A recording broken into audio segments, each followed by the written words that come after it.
Last క్లాస్లో మనం చెప్పుకున్నటువంటి 10th క్లాస్లో last chapter citizens and the government అనేటువంటి లెసన్లో సెకండ్ పార్ట్ అనమాట. ఫస్ట్ పార్ట్లో మనం ఏం చెప్పుకున్నాం, ఇదే చాప్టర్లో రైట్ టు ఇన్ఫర్మేషన్ యాక్ట్ గురించి మనం డిస్కస్ చేసాం. ఆ టాపిక్ పార్ట్ 1గా మనం యూట్యూబ్లో కూడా అప్లోడ్ చేయడం జరిగింది. ఈ వీడియో మాత్రం పార్ట్ 2 కింద లీగల్ సర్వీస్ అథారిటీ 2002 అనేటువంటి టాపిక్ డిస్కస్ చేస్తే ఈ సిటిజన్స్ అండ్ ద గవర్నమెంట్ అనేటువంటి లెసన్ ఉంటుంది. లాస్ట్లో కొద్దిగా అంటే దీంట్లోనే లోక్ అదాలత్ అనేటువంటి టాపిక్ కూడా దీంట్లో కంటిన్యూ వస్తుంది, కాబట్టి దాని గురించి స్పెసిఫిక్గా చెప్పనవసరం లేదు, దీంట్లోనే యాడ్ చేసుకొని చెప్తాం. ఓకేనా? ఏంటి ఈ లెసను, ఈ లెసన్ ఇంపార్టెన్స్ ఏంటి, అసలు ఈ లెసన్లో ఉన్న ఈ లెసన్ మనకి ఈ టాపిక్ దేనికి ఉపయోగపడుతుంది సొసైటీలో అనేది మనం చూద్దాం. ఏంటంటే చూడండి, అబ్జర్వ్ చేయండి. లీగల్ సర్వీస్ అథారిటీ యాక్ట్ 2002 అంటే అర్థం ఏంటంటే ఇండియన్ గవర్నమెంట్ ప్రకారం ఇది మన తెలుగులో మీకు అర్థం కావాలంటే ఏంటంటే న్యాయ సేవల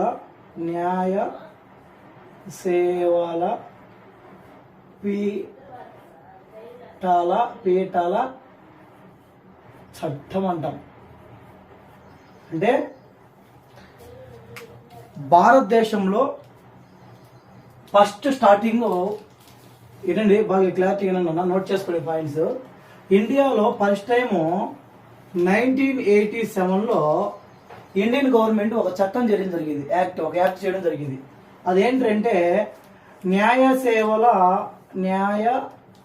సేవల చట్టం అనేది ఒకటి చేసింది, అమెండ్మెంట్ చేసింది. అంటే ఏది, దాన్ని మనం ఇంగ్లీష్ ఏమంటాం, లీగల్ సర్వీస్ అథారిటీ అనేటువంటిది ఒక యాక్ట్ చేసింది. ఈ లీగల్ సర్వీస్ అథారిటీ అనేటువంటిది చేసిన తర్వాత 1987లో దీని రిటర్న్ ఏం చేసిందంటే తర్వాత నెక్స్ట్ 1994లో ఈ సేమ్ న్యాయ సేవలు అంటే సేవల పీఠాల చట్టం అంటే లీగల్ సర్వీస్ అథారిటీని మళ్ళీ నెక్స్ట్ ఏమో అమెండ్మెంట్ చేసింది. అమెండ్మెంట్ అంటే తెలుసు కదా, అమెండ్మెంట్ అంటే ఏంటంటే సవరించడం, అమెండ్మెంట్ అంటే సవరణ చేయడం. అంటే మళ్ళీ 1994లో దీన్ని సవరించారు. మళ్ళీ నెక్స్ట్ అగైన్ 2002లో ఈ న్యాయ అంటే లీగల్ సర్వీస్ అథారిటీని అమెండ్మెంట్ని మళ్ళీ ఒకసారి కూడా సవరించింది ఫైనల్గా. సార్ ఏంటి లీగల్ సర్వీస్ అథారిటీ 2002 అంటే ఏంటి మెయిన్ అంటే నాన్న గుర్తుపెట్టుకోండి, ఇండియాలో ఉన్నటువంటి 28 స్టేట్స్లో ఉన్నటువంటి పేద ప్రజలకు అంటే మనము weaker section of the society, బలహీన వర్గాలకు చెందినటువంటి ప్రజలకు ఉచితమైనటువంటి న్యాయాన్ని అందించాలనే ఉద్దేశంతో 1987లో లీగల్ సర్వీస్ అథారిటీని స్టార్ట్ చేశారు. అది అంతగా అప్పుడు వర్క్ అవ్వాల, దీన్ని మళ్ళీ అమెండ్మెంట్ చేశారు, సవరించారు. ఇప్పుడు 1994లో మళ్ళీ తర్వాత అది సక్సెస్ఫుల్ కాకపోతే 2002లో ఫైనల్ చేసి ఎవరైతే ఇండియాలో weaker sections of the society and economic other disability అంటే బడుగు బలహీన వర్గాలకు చెందినటువంటి వ్యక్తులు కానీ ఆర్థికంగా కానీ ఏదైనా ఇతర కారణాల వల్ల కానీ సరైన న్యాయం పొందకుండా ఉంటారు కదా, వాళ్ళకు మాత్రమే ఉచితమైనటువంటి న్యాయాన్ని అందించాలనేటువంటి ఉద్దేశంతో ఇండియా అనేటువంటి central government legal service authority act 2002ని స్టార్ట్ చేసింది. అర్థమైంది అనుకుంటున్నా? ఈ ఉద్దేశంతోనే మనకు ఈ లీగల్ సర్వీస్ అథారిటీ కింద ఏం చేశారంటే ప్రతి స్టేట్ ఎవ్రీ స్టేట్లో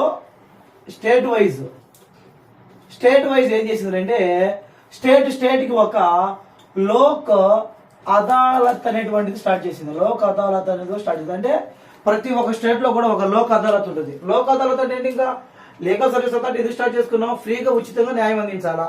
ఎవరికి అందించాలా? ఎవరికైతే డబ్బులు ఉండదో, ఎవరైతే ఇతర కారణాల వల్ల న్యాయం పొందలేకుండా ఉన్నారో, లేకపోతే ఎవరైతే ఎస్సీ ఎస్టీ అంటే బడుగు బలహీన వర్గాలకు చెందినటువంటి ప్రజలు ఉన్నారో వాళ్ళకు ఉచితంగా అందించాలి కదా. డైరెక్ట్గా లీగల్ సర్వీస్ అథారిటీ అందించలేదు, దాని కింద హెడ్ క్వార్టర్ కింద ఎవ్రీ స్టేట్కి ఒక లోక్ అదాలత్ స్టార్ట్ చేసింది గవర్నమెంట్. ప్రతి స్టేట్లో కూడా లోకల్ సర్వీస్ అథారిటీ కింద ఒక లోక్ అదాలత్ అనేది ఉంటుంది ప్రతి స్టేట్లో. అర్థమవుతుందా? ఈ లోక్ అదాలత్ ఏం చేస్తారంటే ఇప్పుడు ఇక్కడ లోక్ అదాలత్లో మెయిన్గా ఏం చెప్తున్నాడంటే లాంగ్ టర్మ్ కేసు పెండింగ్స్. ఎప్పటి నుంచో కేసులు పెండింగ్ లో ఉన్నటువంటి కేసుల్ని లోక్ అదాలత్ ద్వారా డైరెక్టర్గా కోర్టు అవుట్ సైడ్, కోర్టు బయట తమ పెండింగ్ లో ఉన్నటువంటి కేసుని ఆ కక్షిదారులు అంటాం కదా, ఇప్పుడు అక్కడ అటు సైడ్ కేసు ఇటు సైడ్ కేసు ఉంటారు కదా, అప్పుడు ఇద్దరు కూడా ఆ కోర్టు అవుట్ సైడ్ ఆ కేసును వాదించుకోవడం కోసం ఈ లోక్ అదాలత్ వాళ్ళకు ఉపయోగపడుతుంది పెండింగ్ లో ఉన్నటువంటి కేసులకి. ఇది చాలా అడ్వాంటేజ్ అనమాట. చూడు, స్టార్టింగ్ కంటిన్యూషన్ మనం చెప్తే మీకు క్లారిటీ వస్తుంది. దీని గురించి ఒక క్లారిటీ ఉంటున్నాడు, ఎలా జరిగింది ముందు తరాలంటే. ఏన్షియంట్ పీరియడ్, ప్రాచీన కాలంలో ఆదిమానవుడి కాలం నుంచే కూడా ఏం జరిగేది అంటే, గ్రామాల్లో ఉన్నటువంటి పెద్దలు కావచ్చు, ఆ అడవులో జీవించే గిరిజనుల దగ్గర నుంచి కూడా ఏదైనా ఒక న్యాయం చెప్పాలంటే ఒకప్పట్లో కోర్టులు కానీ పోలీస్ స్టేషన్లు కానీ ఉండేవి కాదు. ఆ గ్రామంలో ఉన్నటువంటి పెద్దలు ఆ ఊర్లో జరుగుతున్నటువంటి తప్పులను చూసి ఎవరిది మా తప్పు ఎవరిది కరెక్ట్ అనేటువంటి విధానంతో ఆ కేసులు వాదించేవారనమాట. ఫర్ ఎగ్జాంపుల్, ఇప్పుడు మనము 6th క్లాస్ లెసన్లో గోండు జాతి అనేటువంటి వాళ్ళ గురించి లెసన్ ఉంది. గోండు జాతి అనేటువంటి లెసన్ గురించి ఒక టాపిక్ ఉంది. ఆ టాపిక్లో ఏం జరిగింది, గ్రామ పెద్ద గ్రామ పంచాయతీ అంటే ఏంటి, పట్ల పంచ్ అనేటువంటి పదాలు వాడారు లెసన్లో. పట్ల అని పంచాయతీ అంటే గ్రామ పెద్ద గ్రామ పంచాయతీ అనేటువంటి పదాలు. ఏం చేసేవాళ్ళు అక్కడ, తమ గ్రామంలో ఎవరైనా తప్పులు చేస్తే గ్రామ పంచాయతీ అందరూ కూడా ఒక చోటకు చేరి ఆ వ్యక్తి ఎవరు తప్పు చేశారు ఎవరి తప్పు అని చెప్పి వాదాలు చూసి తప్పు చేసినటువంటి వ్యక్తులకి ఏదో ఒక శిక్ష వేసేవాళ్ళు. అంటే ఒకప్పట్లో గ్రామాల్లో ఏం చేశారంటే, గ్రామీణ ప్రాంతాల్లో ఉన్నటువంటి పెద్దలే ఎవరిది తప్పు కాదనేటువంటిది ఆ గ్రామ పంచాయతీలు తెలిసేవాళ్ళు. అలా రాను రాను ఏమైందంటే, అటువంటి సిస్టమేటిక్ కొంతమంది ప్రజలకు నచ్చక, కొంతమందికి సరైనటువంటి న్యాయం జరిగే ఉద్దేశంతో రాను రాను ఆ ఒక లింక్ ఓరియంటేషన్ లోనే మనకు కోర్టులు రావడం జరిగింది. ఫర్ ఎగ్జాంపుల్, మీకు అందరికీ తెలుసు, స్పెషల్ గా నేను చెప్పనవసరం లేదు, సెంట్రల్ వైజ్ మొత్తం కూడా మనం గమనిస్తే ఏం చేస్తున్నామంటే, సెంట్రల్ వైజ్ మీకు చెప్పుకుంటాను నేను చాలా సార్లు కూడా. అంటే ఈ నా క్లాస్ ఉన్న వాళ్ళకు నేను చెప్పుకుంటాను కానీ కొత్తగా చెప్తానండి. ఇప్పుడు కోర్టులు అంటే ఏంటి మీకు తెలుసు కదా, సెంట్రల్ మొత్తం కూడా సెంట్రల్ హెడ్ ఏది, మొత్తం కంట్రీకి హెడ్ ఏంటంటే సుప్రీం కోర్టు. ఈ సుప్రీం కోర్టు అనేది దేశానికి పెద్ద కోర్టు. దీనికి ఏ కోర్ట్స్ ఉంటాయంటే, ఎవ్రీ స్టేట్ కు ఒక హైకోర్టు ఉంటుంది. ఓకేనా. దీనికి ఏమేమి ఉంటాయి అంటే, స్టేట్ కింద తర్వాత డిస్ట్రిక్ట్ కోర్ట్స్ ఉంటాయి. డిస్ట్రిక్ట్ కోర్ట్స్ ఉంటాయి. డిస్ట్రిక్ట్ కోర్టులో ఏముంటాయంటే, అంటే ఫర్ ఎగ్జాంపుల్ సివిల్ కోర్ట్స్ ఉంటాయి, ఓకేనా, క్రిమినల్ కోర్ట్స్ ఉంటాయి. అంటే డిస్ట్రిక్ట్ తాలూకా లెవెల్లో కూడా కోర్ట్స్ ఉంటాయి. అంటే దేశానికి ఒకే కోర్టు సుప్రీం కోర్టు, దానికి ఈ కోర్టు అన్ని పనిచేస్తాయి. దేశానికి పెద్ద సుప్రీం కోర్టు ఎలానో ఒక స్టేట్ కి హైకోర్టు అనేది కూడా అలా పెద్దగా పనిచేస్తుంది, గుర్తుపెట్టుకుని. ఓకేనా, అదే చెప్తున్నాడు ఇక్కడ. లీగల్ సర్వీస్ అథారిటీలో ఎలా దాని కేసుని పెండింగ్ లో ఉంది, దాన్ని ఎలా బయటికి తీసుకురావాలా, దాన్ని ఎలా వాదించుకోవాలా అనేటువంటి టాపిక్ మెయిన్ ఈ లెసన్ లో. అర్థమైందా? ఇక్కడ చూడండి, ఈ టాపిక్ అంతా కూడా మనం అంటే ఈ లీగల్ సర్వీస్ అథారిటీలో ఏడు గురించి చెప్తే మనకు కాన్సెప్ట్ మొత్తం కంప్లీట్ అవుతుంది. అంటే objects of the legal service authority, కొన్ని ఆబ్జెక్ట్స్ ఉన్నాయి దాంట్లో, వాటి గురించి మనం డిస్కస్ చేస్తే టాపిక్ అయిపోతుంది. Organization of the legal service authority, ఈ ఆర్గనైజేషన్ అంటే ఎవరికి కేసు మనం ఫస్ట్ దీన్ని ఎవరు వాదించాలా, తర్వాత స్టేట్ లెవెల్ ఎవరు ఉంటారు, డిస్ట్రిక్ట్ లెవెల్ ఎవరు ఉంటారు, మండలం లెవెల్ ఎవరు, తాలూకా లెవెల్, గ్రామం లెవెల్ ఎవరు ఉంటారు అనేదంతా కూడా ఇక్కడ మనకు తెలుస్తుంది. Functions of the LSA. Next, what is legal aid facilities are available under the legal service authority. అంటే ఫెసిలిటీస్ ఎవరికి పొందుతారు, ఎవరికి కల్పించాలా ఉచితంగా న్యాయ సహాయాన్ని. Who are benefit under the LSA, అంటే దీనివల్ల ఎవరు ప్రయోజనం పొందుతారు, ఫ్రీగా మనం న్యాయం చేయడం వల్ల, ఉచితంగా న్యాయ సహాయం అందించడం వల్ల. Next, whom to approach and how, ఎవరిని నువ్వు అప్రోచ్ అయ్యి ఎవరి దగ్గర నువ్వు అప్లై చేయాలా. ఇప్పుడు నీ కేసు పెండింగ్ లో ఉంది హైకోర్టులో, నీ కేసు వాదించాలా, నువ్వు డైరెక్టర్ పోయి నా కేసు నాకు ఇయ్యంటే ఇస్తారా ఎవరు, అంటే ఎవరిని పోయి ఫస్ట్ మనం కలిసి ఎక్కడ అప్లై చేయాలా, అంటే దరఖాస్తు ఎక్కడ పెట్టుకోవాలా అనేది ఇక్కడ మనం చెప్పుకుంటాం. లోక్ అదాలత్ అనేటువంటి టాపిక్ గురించి ఈ కంటిన్యూషన్ ఇక్కడ చెప్పుకుంటూ వస్తాం.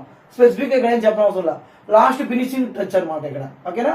ఇప్పుడు చూడండి, మన ఫస్ట్ టాపిక్ లో అంటే ఏదైనా ఒక కేసు వాదించేటప్పుడు ఆ కేసుని ఎలా వాదించాలా అనే దాని గురించి అక్కడ మీరు తెలుసుకోవడం అవసరం లేదు. ఇప్పుడు ఎవరైనా కేసు పెండింగ్ లో ఉన్నటువంటి ఇద్దరు వ్యక్తులు ఏం చేయాలా, కోర్టుకి వెళ్ళేసి అక్కడ అప్లై చేసిన తర్వాత లీగల్ ఎక్స్పర్ట్స్ ఉంటారు కొంతమంది. అంటే న్యాయవాదులు ఉంటారు, మంచి న్యాయ కోవిందులు ఉంటారు, మంచి తెలివైన ఎక్కువ కేసులు గెలిచినటువంటి వాళ్ళకైనా నేను కేసు అప్పగించుకోవచ్చు. ఎక్స్పర్ట్స్, మంచి ఎక్స్పర్ట్స్ ఉంటారు అనమాట. వాళ్ళ దగ్గరికి ఇచ్చేది మన కేసులు అన్ని లీగల్ అథారిటీస్ కింద ప్రతి ఒక్కటి కూడా సిస్టమేటిక్ గా ఫ్రీగానే ఇస్తారు మనకు. ఎవరైతే న్యాయం సహాయం పొందడానికి వెళ్తారో వాళ్ళందరి దగ్గర కూడా డబ్బులు తీసుకోరు. ఫర్ ఎగ్జాంపుల్, చిన్న ఎగ్జాంపుల్ చెప్తా చూడండి. నువ్వు లీగల్ సర్వీస్ అథారిటీ కింద అంటే లోక్ అదాలత్ కింద న్యాయ సహాయం పొందామని పోయినావు, నీ కేసు పెండింగ్ లో ఉంది కాబట్టి నువ్వేం చేయాలా? నీకు ఇవన్నీ తెలియదు. నీకు తెలుసుంటే నువ్వు పోవు, డైరెక్టర్ అమౌంట్ కట్టవు. నీకు తెలియదు కాబట్టి నువ్వేం చేసినావు, డబ్బులు కట్టుకుంటూ పోయినావు. కొద్ది రోజులు నీకు ఏమని తెలిసింది, అయ్యా నువ్వు ఎందుకు డబ్బులు ఖర్చు పెడతావు, లోక్ అదాలత్ అనేటువంటిది ఒకటి ఉందిరా, నీ కేసు ఇన్ని రోజుల నుంచి వాదిస్తుంది కదా, ఎందుకు అన్ని రోజులు పెండింగ్, ప్రతి స్టేట్ లో కూడా లోక్ అదాలత్ ఒకటి ఉంది, దాని దగ్గరికి పోయి నీ కేసు వాదించుకోరా, తక్కువ అమౌంట్ కూడా కట్టిన అవసరం లేదు అన్నారు అనుకో. వీడు ఈ కేసు లోక్ అదాలత్ దగ్గరికి తెచ్చుకోవచ్చు. ఇప్పుడు నేను చెప్పాను కదా, ముందుగా డబ్బులు కట్టేశాడు కదా కోర్టులో. ఆ లోక్ అదాలత్ ఏం చేస్తారంటే నువ్వు కట్టినటువంటి డబ్బులు మళ్ళీ నీకు వెనక్కి ఇప్పిస్తుంది.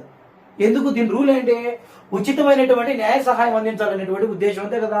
కాబట్టి ఏం చేయాలా, నీ అమౌంట్ కట్టినా కాబట్టి మళ్ళీ వెనక్కి ఇప్పిస్తుంది. కాబట్టి గుర్తుపెట్టుకో, లోక్ అదాలత్ కింద నువ్వు కేసు వాదిస్తున్నావంటే నువ్వు కానీ డబ్బు కట్టుంటే రిటర్న్ నీ డబ్బు నీకు ఇప్పిస్తాను. అది లోక్ అదాలత్ బెనిఫిట్.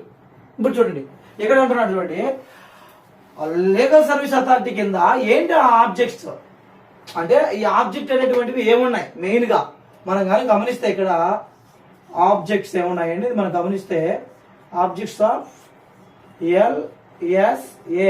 నాన్న LSA అంటే గుర్తుపెట్టుకోండి, legal service authority is very very important. Public examination లో అబ్రివేషన్ పెట్టిస్తాడు.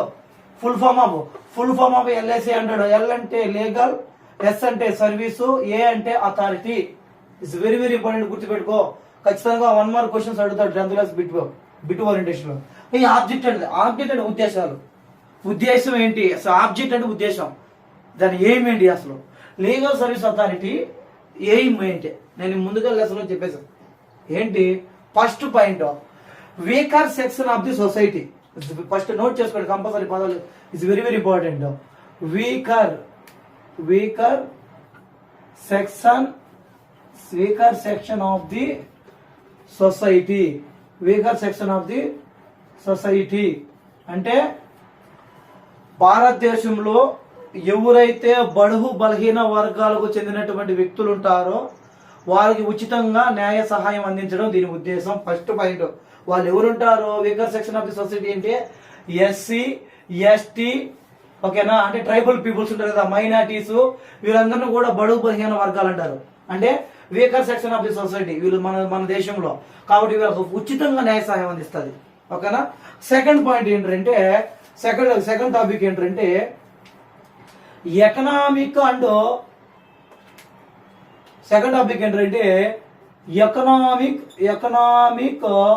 అండ్ అదర్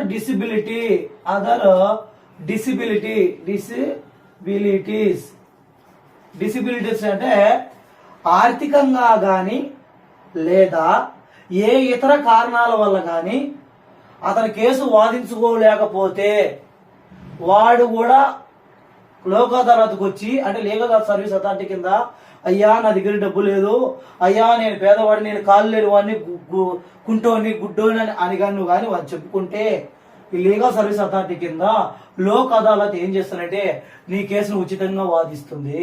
అంటే డబ్బులు లేని వాడిని కూడా ఖచ్చితంగా ఫ్రీగా కేసు అనేటువంటిది వాదిస్తుంది. అర్థమైంది అనుకుంటున్నా. నెక్స్ట్ థర్డ్ పాయింట్ ఏంటంటే జస్టిస్ ఆన్ ది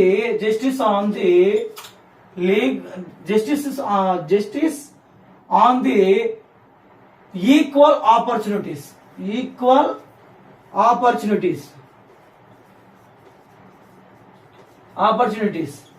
అంటే justice on the equal opportunities అంటే న్యాయ సహాయము ఈక్వల్ గా అందించాలా. ఆపర్చునిటీ ప్రతి ఒక్కరు కూడా సరైనటువంటి న్యాయం అందించాలి. ఇప్పుడు ఫర్ ఎగ్జాంపుల్ ఇప్పుడు ఏం సార్ మీరు SC ST వాళ్ళకి అన్నారు కదా ఫ్రీ కానీ, అంటే ఫర్ ఎగ్జాంపుల్ OC BCలో కూడా ఎవరైతే ఆర్థికంగా కానీ ఎవరైనా గుడ్డివాడు కూడా ఉంటారు కదా OC BCలో రెడ్డిలలో వాళ్ళలో కూడా వచ్చి సార్ మా కేసుని ఎప్పటి నుంచి పెండింగ్ ఉన్నదంటే వాళ్ళకు కూడా సరైనటువంటి న్యాయం చేస్తుంది. అంటే అన్నాడు ఈక్వల్ ఆపర్చునిటీ ప్రతి ఒక్క కులస్తు ప్రతి ఒక్క క్యాస్ట్కి అయినా సరే భారతదేశంలో ఉన్న ప్రతి సిటిజన్కి అయినా సరే ఉచితమైనటువంటి న్యాయ సహాయం అందిస్తుంది. లాస్ట్ ఫోర్త్ పాయింట్ ఏంటంటే effective and innovative and effective and innovative of legal service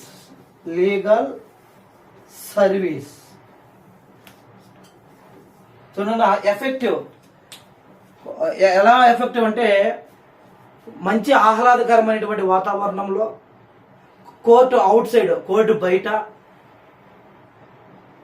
10 మంది సమక్షంలో ఎఫెక్టివ్గా ఇన్నోవేటివ్గా లీగల్ సర్వీస్లో న్యాయాన్ని అందిస్తుంది మన లీగల్ సర్వీస్ అథారిటీలో ఉన్నటువంటి లోక్ అదాలత్. అంటే ఒకసారి వినండి, క్లారిటీని చెప్తున్నాను మళ్ళీ. One second I will repeat, listen to carefully. ఇక్కడ ఫస్ట్ ఏమన్నాడు ఆబ్జెక్ట్ లో, వీకర్ సెక్షన్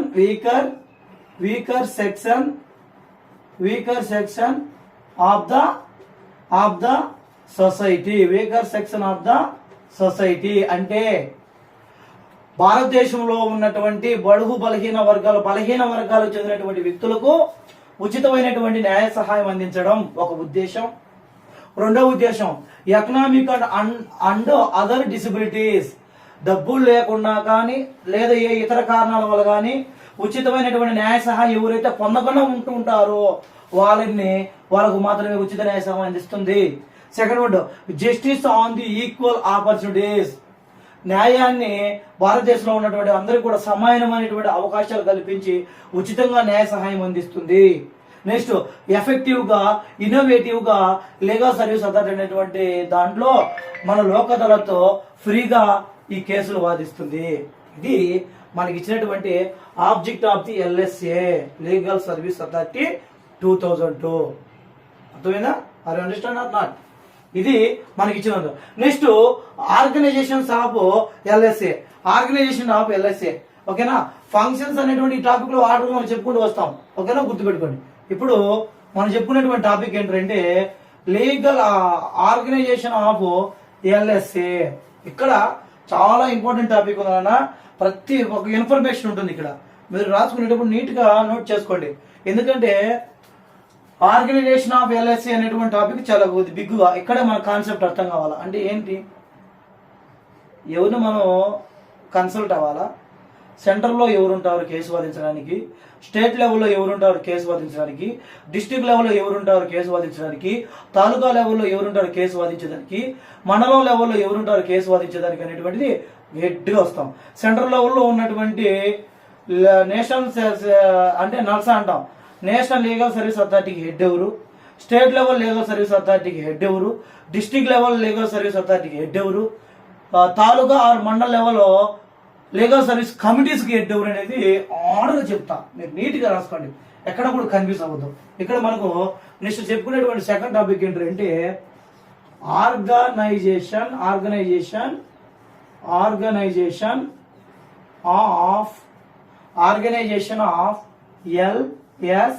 LSA అంటే తెలుసు కదా, మళ్ళీ రిపీట్ చేయకూడదు. Legal service authority. ఓకేనా? లీగల్ సర్వీస్ అథారిటీ తెలుగులో ఏమంటారు? న్యాయ సేవల పీఠల చట్టం 2002 అంటాం. అది గుర్తుపెట్టుకోండి.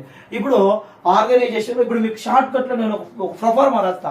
ఆ ప్రొఫార్మా మీరు నోట్ చేసుకోండి. అంటే ఏంటి, అబ్రివేషన్ పెట్టి నేను రాస్తా. సెంట్రల్ లెవెల్లో NALSA, national legal service authority, central లెవెల్లో ఆఫీస్ ఇది. స్టేట్ లెవెల్లో నల్సా కింద ఆఫీస్ ఏదంటే SLSA, state legal service authority. District level legal service authority. Next, మండలం అంటే తాలూకా ఆర్ మండల్. దీంట్లో కొన్ని కమిటీస్ ఉంటాయి. అవి ఏంటంటే ఇక్కడ చూడు, తాలూకా లీగల్ సర్వీస్ కమిటీ. నెక్స్ట్, మండలం లీగల్ సర్వీస్ కమిటీ చూస్తుంటాయి. ఇది రాసుకుని నిదానంగా. సెంట్రల్ లెవెల్లో దేశానికి ఒక లీగల్ సర్వీస్ అథారిటీ, దాన్ని ఏమంటాం? నేషనల్ లీగల్ సర్వీస్ అథారిటీ అంటాం. స్టేట్ లెవెల్లో హెడ్ ఉంటుంది, హెడ్ ఆఫీస్ ఉంటుంది, అదేమంటాం? స్టేట్ లీగల్ సర్వీస్ అథారిటీ అంటాం. డిస్టిక్ లెవెల్లో హెడ్ ఆఫీస్ ఉంటుంది, అదేంటి డిస్టిక్ లీగల్ సర్వీస్ అథారిటీ అంటాం. అలానే తాలూకా లెవెల్లో ఒకటి ఉంటుంది, అదేంటి ఇక్కడ అథారిటీస్ రావు, కమిటీస్ వస్తాయి. ఏంటంటే taluka legal service committee, mandal legal service committee, ఇలా బిట్స్ వస్తాయి. దీన్ని నేను సింపుల్గా చెప్పుకుంటూ వస్తా, నోట్ చేసుకుని. అంటే అయిపోలేదు, ఇక్కడి నుంచి నేను రాసుకుంటూ వస్తాను. చూడండి, మళ్ళీ రాస్తాను, ఇబ్బంది డోంట్ వరీ, టెన్షన్ పడుతుంది. ఇక్కడ చూడండి, సెంట్రల్ వైజ్ అంటే కంట్రీకి మొత్తానికి హెడ్ ఏంటంటే NLSA. దీని ఫుల్ ఫామ్ నేషనల్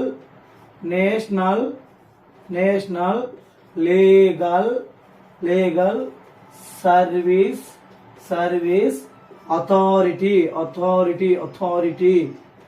ఓకేనా, గమనించాలి ఇక్కడ రాసిన, ఇక్కడ is very very important. State మనకు చూడండి, లీగల్ సర్వీస్ అథారిటీ 2002 కింద సెంట్రల్ లెవెల్లో ఒక పెద్ద ఆఫీస్ ఉంటుంది నాన్న. అది ఏంటంటే దేశాన్ని అందరూ కూడా ఇప్పుడు లోక్ అదాలతులు కానీ స్టేట్ లెవెల్లో ఉన్నటువంటి లీగల్ సర్వీస్ అథారిటీస్ అన్ని కూడా ఎవరి కింద పనిచేస్తాయంటే నేషనల్ లీగల్ సర్వీస్ అథారిటీ కింద వర్క్ చేస్తాయి. ఏనండి, అసలు సెంట్రల్లో ఉన్నటువంటి నేషనల్ లీగల్ సర్వీస్ అథారిటీ చేసేటువంటి వర్క్ ఏంటి, అసలు ఏం పని చేస్తుంది అనేది మెయిన్ కాన్సెప్ట్. ఇక్కడ ఏం లేదు, నేషనల్ లీగల్ సర్వీస్ అథారిటీస్ అనేటువంటిది ఏం చేస్తున్నారంటే ఎకనామిక్ అండ్ అదర్ డిసబిలిటీస్ కింద ఎవరైతే డబ్బులు లేకుండా, ఎవరైతే న్యాయాన్ని పొందలేకుండా ఉంటారో వాళ్ళకి ఏ విధంగా న్యాయాన్ని అందించాలా, ఏం చేస్తే ఉచితంగా న్యాయం అందుతుంది అనేటువంటి విషయాలను స్టేట్లో ఉన్నటువంటి లీగల్ సర్వీస్ అథారిటీకి తెలియచేయాలి. అలానే కొన్ని స్కీమ్స్ పెడుతుంది. ఆ స్కీమ్ అంటే ఏంటి, ఉచితంగా న్యాయం అందాలంటే ఎటువంటి ప్రాసెస్లో ఎటువంటి ప్రిన్సిపల్స్ పెట్టాలా, ఎటువంటి ప్రాసెస్ ఉండాలా, అటువంటి విషయాలన్నిటి కూడా కొన్ని స్కీములు చేస్తూ ఉంటుంది, అవి పెట్టడం. నెక్స్ట్ కొన్ని ప్రోగ్రామ్స్ ప్రొవైడ్ చేస్తూ ఉంటుంది నేషనల్ లీగల్ సర్వీస్ అథారిటీ. ఆ ప్రోగ్రామ్స్ అన్నింటినీ స్టేట్ లెవెల్లో ఉన్న వాళ్ళకి చెప్పడం. అలానే వాటి ఖర్చులు భరించడం కోసం ఫండ్స్ ని, గ్రాంట్స్ రిలీజ్ చేస్తూ ఉంటుంది అప్పుడప్పుడు నేషనల్ లీగల్ సర్వీస్ అథారిటీ. ఈ ఫండ్స్ ని, గ్రాంట్స్ అన్నిటి కూడా స్టేట్ లెవెల్లో లీగల్ సర్వీస్ అథారిటీ ఉంది కదా, వాళ్ళకు పంపించడం దీని యొక్క ముఖ్య ఉద్దేశం. ఇది చేసే పని నేషనల్ లీగల్ సర్వీస్ అథారిటీ చేసేటువంటి వర్క్ ఏంటంటే ఉచితంగా ప్రజలకి ఆర్థికంగా కానీ ఏ ఇతర కారణాలు ఎవరైతే న్యాయం పొందకుండా ఉన్నారో వాళ్ళకి ఏ విధంగా న్యాయాన్ని అందించాలా అది అలా అందించడం. అక్కడక్కడ కొన్ని స్కీములు పెట్టి ఆ స్కీములు వాళ్ళకి ఉచితంగా ఏ విధంగా కొన్ని ప్రాసెస్లు పెట్టడం. అలానే ఉచితంగా ఏ విధంగా న్యాయం పొందాలో కొన్ని ప్రిన్సిపల్స్ ఉంటాయి, ఆ ప్రిన్సిపల్స్ ని ఫాలో అయ్యేలా స్టేట్ లీగల్ సర్వీస్ అథారిటీకి చెప్పడం. అలానే అక్కడక్కడ కొన్ని ప్రోగ్రామ్స్ ప్రొవైడ్ చేస్తూ ఉంటుంది నేషనల్ లీగల్ సర్వీస్ అథారిటీ, అవి స్టేట్ వాళ్ళకు స్టేట్ లెవెల్లో ఉన్నటువంటి స్టేట్ లీగల్ సర్వీస్ అథారిటీకి చెప్పడం. అలానే కొన్ని గ్రాంట్స్ ని, ఫండ్స్ రిలీజ్ చేస్తూ ఉంటది, ఆ ఫండ్స్ ని, గ్రాంట్స్ ని స్టేట్ లెవెల్లో ఉన్నటువంటి లీగల్ సర్వీస్ అథారిటీకి పంపిస్తూ ఉంటది. ఇది నేషనల్ లీగల్ సర్వీస్ అథారిటీ చేసేటువంటి వర్క్. టెక్స్ట్ బుక్ లో నేషనల్ లీగల్ సర్వీస్ అథారిటీ అనే దానికి హెడ్ ఎవరు అనేది ఇవ్వాల. హెడ్ అనేది ఎవరు నాకు తెలిసి ఈ లెసన్ బట్టి నేను థింక్ చేసింది ఏంటంటే, నాకు తెలిసి మీరు నోట్ చేసుకోండి, మీరు గుర్తు ఇది కరెక్టే. మనకి హెడ్ ఎవరు ఉంటారంటే ఈ నేషనల్ లీగల్ సర్వీస్ అథారిటీకి హెడ్ ఎవరు ఉంటారంటే ఖచ్చితంగా సుప్రీంకోర్టు ఉన్నటువంటి చీఫ్ జస్టిస్. ఎవరెవరంటే హెడ్ ఎవరంటే స్టేట్ లెవెల్లో ఉన్నటువంటి సుప్రీంకోర్ట్ చీఫ్ జస్టిస్. ఇతను హెడ్ ఉండొచ్చు, దీనికి హెడ్. ఓకేనా, దీనికి నేషనల్ లీగల్ సర్వీస్ అథారిటీకి హెడ్ గా ఉండొచ్చు. ఓకేనా, అది. ఇప్పుడు సెకండ్ టాపిక్ ఏంటంటే స్టేట్ లెవెల్లో స్టేట్ లీగల్ సర్వీస్ అథారిటీ. దీని ఫుల్ ఫామ్ రాసుకోండి, state legal service authority legal service authority. ఇప్పుడు మీరు ఈజీ చెప్పాలా. ఇప్పుడు నేషనల్ లీగల్ సర్వీస్ అథారిటీ ఏం చేస్తుందో మనం చెప్పుకున్నాం. అలా కాకుండా స్టేట్ లీగల్ సర్వీస్ అథారిటీ ఏం చెప్తుందో మనం కనుక్కోవాలా. అర్థమైందా? ఇప్పుడు ఏం చేస్తున్న వర్క్ ఇప్పుడు గమనించండి. నేషనల్ లీగల్ సర్వీస్ మనం చెప్పుకున్నాం కదా, ప్రోగ్రామ్స్ ప్రొవైడ్ చేస్తుంది, కొన్ని స్కీములు పెడుతూ ఉంటుంది, కొన్ని గ్రాంట్స్ ని ఫండ్స్ రిలీజ్ చేస్తూ ఉంటుంది. ఎవరైతే కేసును ఉచితంగా న్యాయం పొందలేకుండా ఉంటారో వాళ్ళకి ఉచితమైన న్యాయం అందించాలని చెప్పాం కదా. ఇవి ఏవైతే చెప్తూ ఉంటుందో అవన్నిటిని కూడా స్టేట్ లెవెల్లో ఉన్నటువంటి స్టేట్ లీగల్ సర్వీస్ అథారిటీ అనేటువంటిది అన్నీ కూడా ఇంప్లిమెంట్ చేయాలా. నేషనల్ లెవెల్లో ఏమైతే స్కీములు చెప్పారో ఆ స్కీముల్ని స్టేట్ లెవెల్లో ఇంప్లిమెంట్ చేయడం, ఏమైతే గ్రాంట్స్ ఫండ్స్ రిలీజ్ చేశారో వాటిని ఉచితంగా ప్రొవైడ్ చేయడం, ఏమైతే ప్రిన్సిపల్స్ చెప్పారో ఉచితంగా న్యాయం అందించమని అటువంటి ప్రిన్సిపల్స్ని ఫాలో అవ్వడం, స్టేట్ వైజ్ మొత్తం కూడా యూజ్ చేస్తూ ఉండాలి. అర్థమైందా సింపుల్ గా. ఈ స్టేట్ లీగల్ సర్వీస్ అథారిటీ ఎవరు హెడ్గా ఉంటారు? ఇక్కడ మెయిన్ ఇంపార్టెంట్ కాన్సెప్ట్ అంటే ఈ స్టేట్ లీగల్ సర్వీస్ అథారిటీ ఎవరు హెడ్గా ఉంటారు? ఇక్కడ హెడ్ మనం గమనించాలా. ఇక్కడ హెడ్ ఎవరు ఉంటారంటే స్టేట్ లెవెల్లో ఉన్నటువంటి లీగల్ సర్వీస్ అథారిటీ ఎవరు ఉంటారంటే ఇక్కడ మనకు హైకోర్టు అంటే మనకి ఇక్కడ కొన్ని రకాలకి ఇచ్చాడు. అంటే ఫర్ ఎగ్జాంపుల్ చూడండి, సింపుల్ గా చెప్పొచ్చు, high court high court chief justice, high court chief justice దీనికి హెడ్ గా ఉండి ఇతనే దీంట్లో ఇంకోటి ఉన్నాడు. హైకోర్టు చీఫ్ జస్టిస్ అనే అతను దీనికి ఎగ్జిక్యూటివ్ చైర్మన్ గా వర్క్ చేస్తాడంట. ఎగ్జిక్యూటివ్ చైర్మన్ అర్థమైందా? ప్యాట్రన్ ఇన్ చీఫ్ అంటారు ఇతనే. It's very important. High court chief justice ఏమంటారంటే ప్యాట్రన్ ఇన్ చీఫ్ అంటారు. అంటే చూడండి, స్టేట్ లీగల్ సర్వీస్ అథారిటీకి హెడ్ గా ఎవరుంటారంటే హైకోర్టు చీఫ్ జస్టిస్ హెడ్ గా ఉంటాడు. ఇతను ఎగ్జిక్యూటివ్ చైర్మన్ గా ఉంటారు. వీళ్ళు ఎక్కువ ఎగ్జిక్యూటివ్ చైర్మన్ ఎవరిని అపాయింట్ చేస్తారంటే ఎవరైతే చీఫ్ జస్టిస్ గా వర్క్ చేస్తుంటారో లేకపోతే రిటైర్డ్ ఆఫీసర్ ఎవరైతే ఉంటారో వాళ్ళు కూడా ఎగ్జిక్యూటివ్ చైర్మన్ గా ప్రొవైడ్ చేస్తారు. ఇతన్ని ఏమంటారంటే హైకోర్టు చీఫ్ జస్టిస్ ఏమంటారంటే ప్యాట్రన్ ఇన్ చీఫ్ అంటారు. ప్యాట్రన్ ఇన్ చీఫ్ అంటారు ఇతన్ని. ఓకేనా? ఇది గుర్తుపెట్టుకోవాలా. సల్సా అంటాం. National legal service authority, state legal service authority. National legal service authority head ఎవరంటే సుప్రీం కోర్టు చీఫ్ జస్టిస్ ఉంటాడు. స్టేట్ లెవెల్లో స్టేట్ లీగల్ సర్వీస్ అథారిటీకి హెడ్ ఎవరుగా ఉంటారంటే హైకోర్టు చీఫ్ జస్టిస్ హెడ్ ఉంటాడు. ఇతను వర్క్ ఏమంటారంటే ఎగ్జిక్యూటివ్ చైర్మన్ కూడా వర్క్ చేస్తాడు. ఇతను ఏమని పిలుస్తారంటే ప్యాట్రన్ ఇన్ చీఫ్ అని పిలుస్తారు ఇతన్ని. ఎవరిని? High court chief justice. ఇది టూ కాన్సెప్ట్. ఇదే సేమ్. నెక్స్ట్ అంటే ఇది పెద్ద మెయిన్ ఆఫీసు. దీని కింద state level legal service authority పనిచేస్తుంది. స్టేట్ లీగల్ సర్వీస్ అథారిటీ కింద ఎవరు పనిచేస్తారంటే డిస్ట్రిక్ట్ లెవెల్లో లీగల్ సర్వీస్ అథారిటీ అనేది పనిచేస్తుంది. ఎవరంటే ఇక్కడ చూడండి, డిస్ట్రిక్ట్ లెవెల్లో DLSA district legal service authority legal service authority. ఓకేనా? ఈ లీగల్ సర్వీస్ అథారిటీలో చూడండి, ఇక్కడ legal service authority district level ఏం చేస్తుంది చూడండి.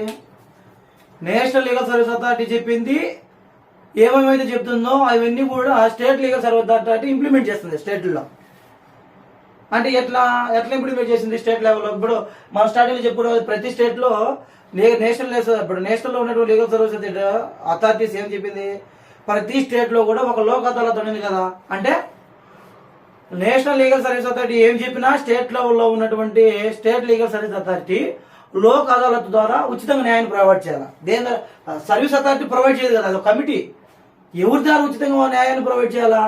లోక్ అదాలత్ అనేటువంటిది ఒక కోర్టు ద్వారా ఉచితంగా న్యాయాన్ని అందజేయాలి. ఇప్పుడు నేషనల్ లీగల్ సర్వీస్ అథారిటీ చెప్పింది స్టేట్ లెవెల్లో అయినారు. స్టేట్ లీగల్ సర్వీస్ అథారిటీ అనేది స్టేట్ లీగల్ సర్వీస్ అథారిటీ చెప్పింది ఎవరు వినారంటే డిస్ట్రిక్ట్ లీగల్ సర్వీస్ అథారిటీ వినాలా. వాడు ఏం ప్రోగ్రామ్స్ పెట్టమంటే ఆ ప్రోగ్రామ్స్ పెట్టాలా, వాడు ఎటువంటి ప్రిన్సిపల్స్ ఫాలో ఉంటే అటువంటి ప్రిన్సిపల్స్ ఫాలో అవ్వాలా. అలానే ఎటువంటి వాళ్ళకి ఉచితంగా న్యాయం అందించాలో ఒక లిస్ట్ తయారు చేసి స్టేట్ వాళ్ళకి చెప్పాలా. ఎంత అమౌంట్ ఖర్చు పెడుతున్నామో చెప్పగలగాల. ఏమైనా ఫండ్స్ గ్రాంట్స్ కానీ ఇస్తే అవి ఖర్చు పెట్టాలా.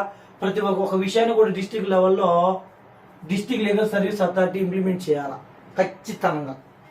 ఈ డిస్ట్రిక్ట్ లీగల్ సర్వీస్ అథారిటీకి ఎవరు హెడ్గా ఉంటారు అంటే డిస్ట్రిక్ట్ లెవెల్లో ఉన్నటువంటి లీగల్ సర్వీస్ అథారిటీకి హెడ్ ఎవరుంటారు అంటే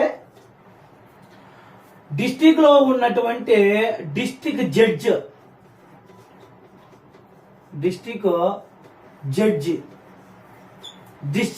అని అతను ఈ డిస్టిక్ లీగల్ సర్వీస్ అథారిటీకి హెడ్ గా ఉంటాడు.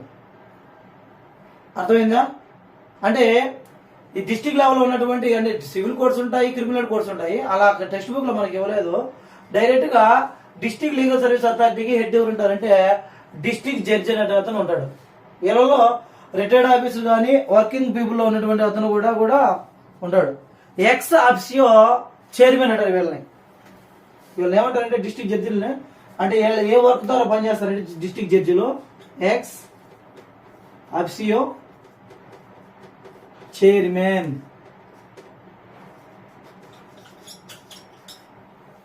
ఎక్స్ ఆఫీసియో చైర్మన్ అంటారు. అంటే డిస్టిక్ లీగల్ సర్వీస్ అథారిటీలో ఉన్నటువంటి దీని హెడ్ ఎవరు ఉంటారంటే డిస్టిక్ జడ్జి ఉంటారు. ఎలా హెడ్ గా ఉంటే పనిచేస్తాడంటే ఎక్స్ ఆఫీసియో చైర్మన్ గా పనిచేస్తాడు ఖచ్చితంగా. అంటే రిటైర్డ్ ఆఫీసర్ కానీ లేకపోతే ఈ వర్క్ లో ఉన్నటువంటి ఆఫీసర్ సీనియారిటీ పర్సన్స్ ని ఈ డిస్టిక్ లీగల్ సర్వీస్ అథారిటీ ఉంటారు. వీళ్ళందరూ కూడా లోక్ అదాలత్ ద్వారా ఎవరెవరికైతే ఉచితంగా న్యాయాన్ని అందించాలో వాళ్ళకి అందిస్తారు. ఓకేనా? దీని కింద వర్క్ చేసేటువంటివి ఏంటంటే కొన్ని కమిటీస్ ఉంటాయి. ఆ కమిటీస్ ఏంటంటే తాలూకా లెవెల్, అంటే చూడండి తాలూకా లీగల్ సర్వీస్ కమిటీస్. నాన్న ఇక్కడ మీరు గమనించాలా, ఇంకా సర్వీస్ అథారిటీస్ ఉండవు, కమిటీస్ ఉంటాయి. కొన్ని సంఘాలు ఏంటంటే చూడండి తాలూకా లీగల్ సర్వీస్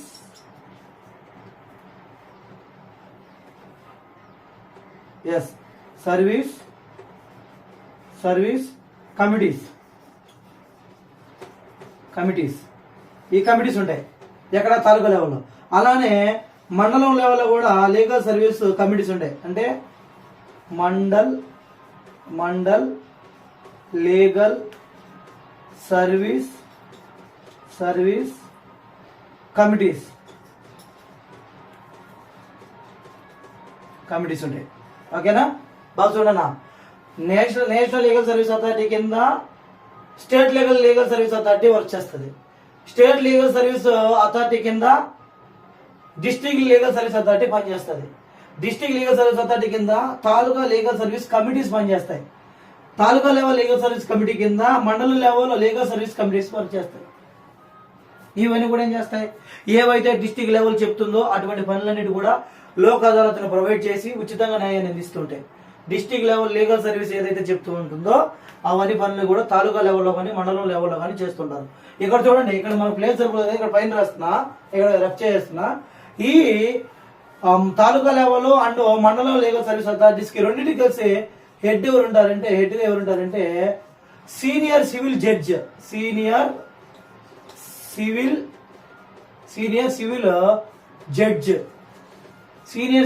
వర్క్ చేస్తాడు హెడ్ గా. ఇతను ఏమని పిలుస్తారంటే ఎక్స్ ఆఫీసియో చైర్మన్ అంటారు. ఎక్స్ ఆఫీసియో చైర్మన్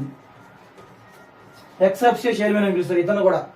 అంటే హెడ్ స్టేట్ లెవెల్లో ఉన్నటువంటి, అంటే తాలూకా లెవెల్లో ఉన్న మండలం లెవెల్లో ఉన్నటువంటి కమిటీస్, గుర్తుపెట్టుకున్న అథారిటీ అనుకుంటున్నా కమిటీస్ గా మారిపోతాయి. అంటే గ్రామీణ ప్రాంతం మండలం లెవెల్లో తాలూకా లెవెల్లో కొన్ని కమిటీస్ మాత్రం ఉంటాయి.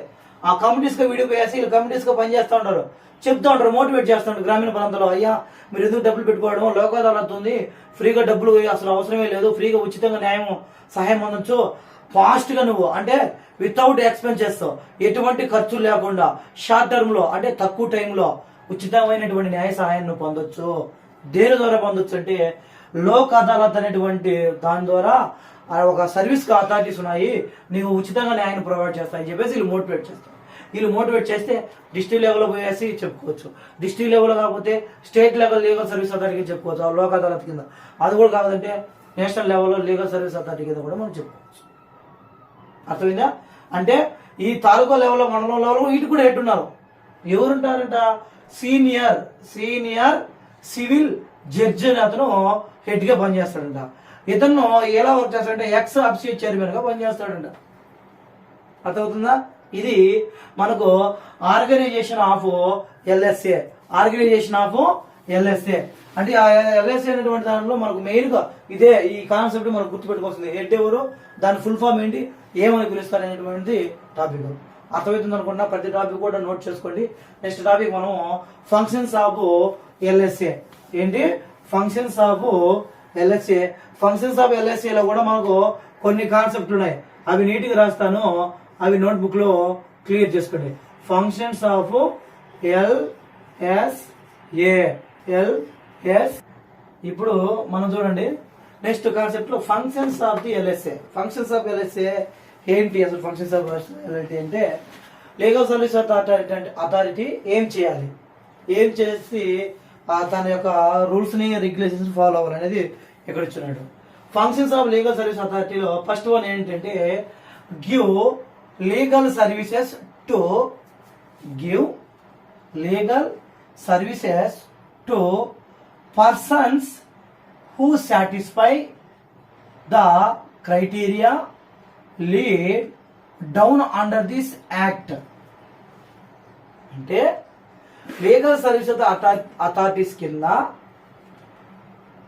ఎవరు న్యాయాన్ని పొందడానికి అర్హులు అనేటువంటి వాళ్ళ యొక్క కేసులు తీసుకొని వాదించాలా.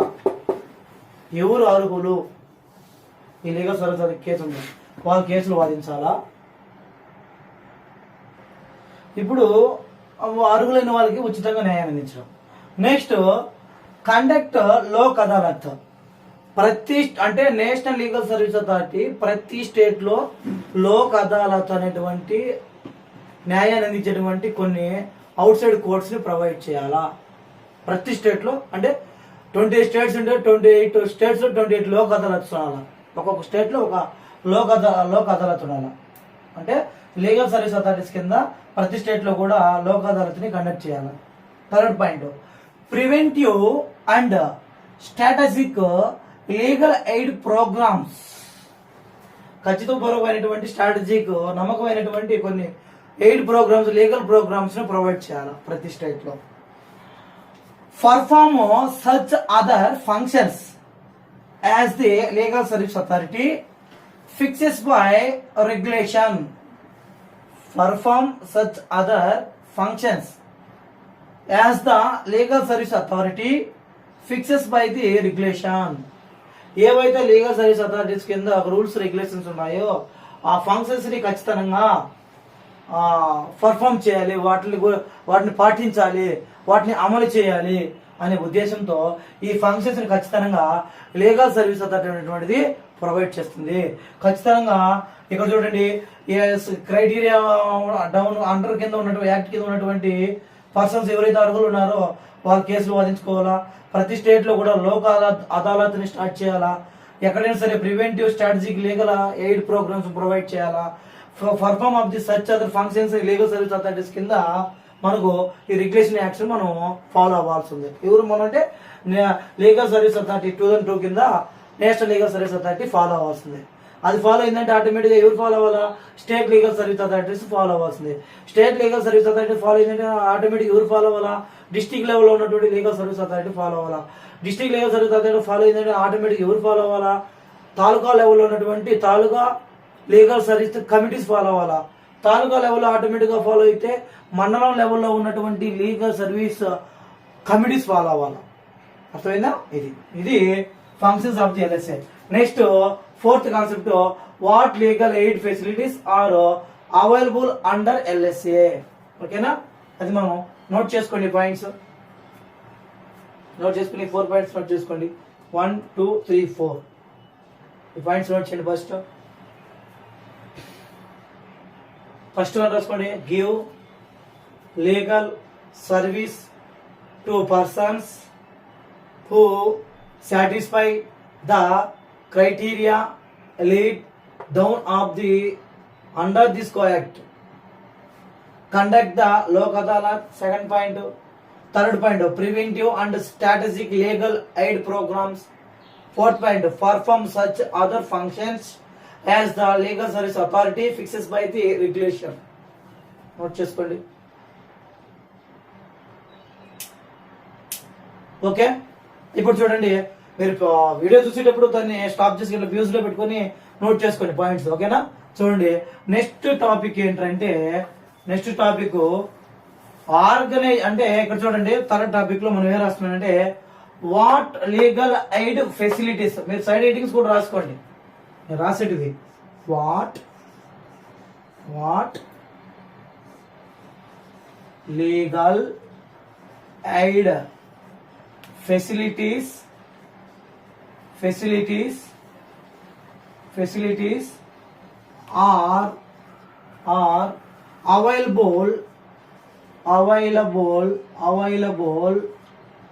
are available under LSA. ఓకేనా? ఇది సైడ్ హెడింగ్, దీని సైడ్ హెడింగ్ స్టాప్ చేసుకోరా. ఇక్కడ నెక్స్ట్ మన టాపిక్ లో చూస్తే నెక్స్ట్ సైడ్ మీరు రాసుకోండి నీట్ గా. నేను దీన్ని మనం స్లో ఓరియంటేషన్ అంటే మీరు నోట్స్ వరకు రాసుకుంటానని, పబ్లిక్ ఓరియంటేషన్ లో షార్ట్ టర్మ్ నోట్స్ గా ఉంటే మీకు చదువుకునేదానికి బాగుంటుంది. కాబట్టి చూడండి, what next concept what legal aid facilities are available under legal service authority. అంటే లీగల్ సర్వీస్ అథారిటీస్ కింద ఎటువంటి న్యాయ సహాయాలు పొందవచ్చు, ఎవరెవరు పొందవచ్చు అనే దాని గురించి టెక్స్ట్ బుక్ అద్భుతంగా ఇచ్చాడు. నేను చెప్తా చూడండి. ఇక్కడ ఫస్ట్ వన్ ఇచ్చాడు, మ్యాట్రిమోనియల్ డిస్ప్యూట్స్ అంటే వైవాహిక విభేదాలు ఎవరి మధ్య అయితే ఉంటాయో, భార్యాభర్తల మధ్య ఏదైనా వివాదాలు ఉంటాయో, అంటే ఫర్ ఎగ్జాంపుల్ డైవర్స్ ప్రాబ్లమ్స్ కానీ గొడవలు జరుగుతుంటే భార్యాభర్త, అటువంటి విషయాలను కూడా లోక్ అదాలత్ అనేటువంటిది ఫ్రీగా వాదిస్తుంది. Next second one, maintenance cases అంటే రెండు రకాలు చెప్పొచ్చు. మెయింటెనెన్స్ కేసెస్ అంటే ఒక గవర్నమెంట్ ఆఫీసు ఎక్కడికైనా వెళ్ళి జాబ్ చేయాలంటే మెయింటెనెన్స్ ఎక్కువ ఉంటాయి, రూమ్ రెంట్స్, ఫుడ్, అకామిడేషన్ అన్ని ప్రాబ్లమ్స్ ఉంటాయి. అలాంటి కేసెస్ కదా. ఇక్కడ కేసు ప్రకారం మనం వాదిస్తే భరణానికి సంబంధించిన కేసులు అన్నాడు. ఇక్కడ తెలుగులో కూడా నోట్ చేస్తున్నాడు. భరణం అంటే ఏంటంటే కట్న కానుకలు సంబంధించి అత్తమామలు వీళ్ళందరూ వేధింపులు పెడుతుంటారు. భర్త కూడా పెళ్ళైనప్పుడు ఒక రకంగా కట్నం తీసుకుంటే పెళ్ళైన తర్వాత ఆఫ్టర్ మ్యారేజ్ లో చాలా హింసిస్తుంటారు, హరాస్మెంట్ చేస్తుంటారు. అటువంటి కేసులు కూడా అంటే మెయింటెనెన్స్ కేసెస్ లో కూడా వాదించేదానికి అవకాశం ఉంటుందంట. ఎక్కడ? లోక్ అదాలత్లో. Third point, harassment cases husband and in laws. It's very very important, గుర్తుపెట్టుకో. Harassment cases in husband and in laws, భర్త గాని అత్తవారింటి వేధింపులు లాంటి కేసులను లోక్ అదాలత్ ఫ్రీగానే వాదిస్తుందంట, న్యాయం చేస్తుందంట. సరైనటువంటి అంటే భర్త వేధిస్తున్నా, అత్తవారింట్లో వాళ్ళు వేధిస్తున్న అటువంటి కేసులను కూడా, హరాస్మెంట్ కేసెస్ కూడా లోక్ అదాలత్ అనేది వాదిస్తుందంట. Next domestic violence is very very important, గుర్తుపెట్టుకో. ఎక్కువ ఇళ్లలో ఈ రెండు జరుగుతూ ఉంటాయి. ఏది? హరాస్మెంట్ కేసెస్ హస్బెండ్ అంటే అత్తవారింటి కేసులు, కానీ డొమెస్టిక్ వైలెన్స్ హింస, గృహహింస. అంటే గృహహింస అంటే ఏంటంటే ఫర్ ఎగ్జాంపుల్ టాపిక్ వచ్చింది కాబట్టి చెప్తున్నాడు. గృహహింస ఏంటంటే ఎప్పుడు కూడా స్త్రీల కంటే పురుషులు ఎప్పుడు కూడా బలహీనంగా అంటే బలంగా ఉంటారు. ఎవరితో పోల్చుకుంటే స్త్రీలతో పోల్చుకుంటే భర్త ఏం చేస్తాడంటే అది నన్ను ఏం చేయగలుగుతుంది, నన్ను కొట్టుకోగలుగుతుందా అనేటువంటి ఒక ఉద్దేశంతో, అది ఆడదు కదా అనే ఉద్దేశం ఏం చేస్తారంటే ఇంట్లోకి తీసుకెళ్లేసి ఇంట్లో గడి పెట్టేసి విపరీతంగా కొడతారు. ఏ వస్తువు దొరికితే ఆ వస్తువుతో కొడతారు.